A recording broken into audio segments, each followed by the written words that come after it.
आरोपी विष्णू चाटेला न्यायालयीन कोठडी आता सुनावण्यात आली आहे आणि चाटेला 14 दिवसांची न्यायालयीन कोठडी सुनावण्यात आली आहे। विष्णू चाटेला न्यायालयीन कोठडी मिळाली। सीआयडी कस्टडीसाठी त्याला कोर्टामध्ये हजर करणार असल्याचं कळतंय। संतोष देशमुख खंडणी प्रकरणामध्ये चाटे हा आरोपी आहे आणि 14 दिवसांची त्याला आता न्यायालयीन कोठडी मिळालेली आहे। सीआयडीनं कोर्टाकडे अर्ज केलेला होता अशी माहिती कळतेय त्याच्या कस्टडी संदर्भातली आणि त्यामुळे आता ही कस्टडी सीआयडीला मिळतेय का हे बघायचंय। खंडणी प्रकरणामध्ये विष्णू चाटेला काल 14 दिवसांची न्यायालयीन कोठडी मिळाली आहे आणि न्यायालयीन कोठडी मिळताच सीआयडीनं विष्णू चाटेला पुन्हा ताब्यात घेतल्याची ही माहिती आहे। खंडणीच्या प्रकरणात पुरवणी जबाबांमध्ये विष्णू चाटेचं नाव संतोष देशमुख हत्या प्रकरणामध्ये आलेलं आहे आणि खंडणी प्रकरणात न्यायालयीन कोठडी मिळाल्यानंतर आता प्रक्रिया पूर्ण करून विष्णू चाटेला कोर्टासमोर हजर केलं जाईल अशी माहिती कळतेय।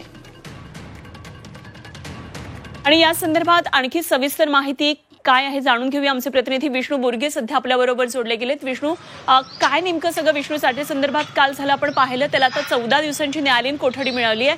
मात्र यापुढे नेमकी आता पुढची प्रक्रिया काय असणार आहे? सीआयडीच्या तपासामध्ये कशा प्रकारे वेग आलेला दिसतोय?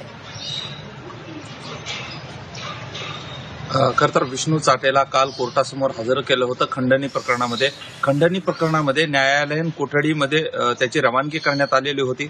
आता विष्णू चाटेचं नाव हे पुरवणी जबाबामध्ये आलेलं आहे संतोष देशमुख यांच्या हत्ये प्रकरणामध्ये। आता संतोष देशमुख यांच्या हत्ये प्रकरणामध्ये काय सहभाग आहे विष्णू चाटेचा हे शोधण्यासाठी पोलीस कोठडी मागू शकतात सीआयडीचे अधिकारी। सीआयडीचे अधिकारी आता विष्णू चाटेचा ताबा घेणार असल्याची माहिती आहे आणि रीतसर अर्ज कोर्टाकडे करून जे आहे ते विष्णू चाटेला कोर्टापुढे हजरही करणार आहेत। खरं तर हे सगळं खंडणीचं प्रकरण होतं। खंडणीच्या प्रकरणामध्ये विष्णू चाटेला पहिल्यांदा अटक करण्यात आलेली होती। अटक करून कोर्टासमोर हजर करण्यात आलेलं होतं। 2 वेळेस त्याला या अनुषंगानं पोलीस कोठडी देखील मिळाली होती। आता त्याला न्यायालयीन कोठडीमध्ये त्याची रवानगी आहे। आता ही सगळी प्रक्रिया आहे, ही प्रक्रिया पूर्ण करून सीआयडीचे अधिकारी कोर्टासमोर विष्णू चाटेला हजर करणार आहेत।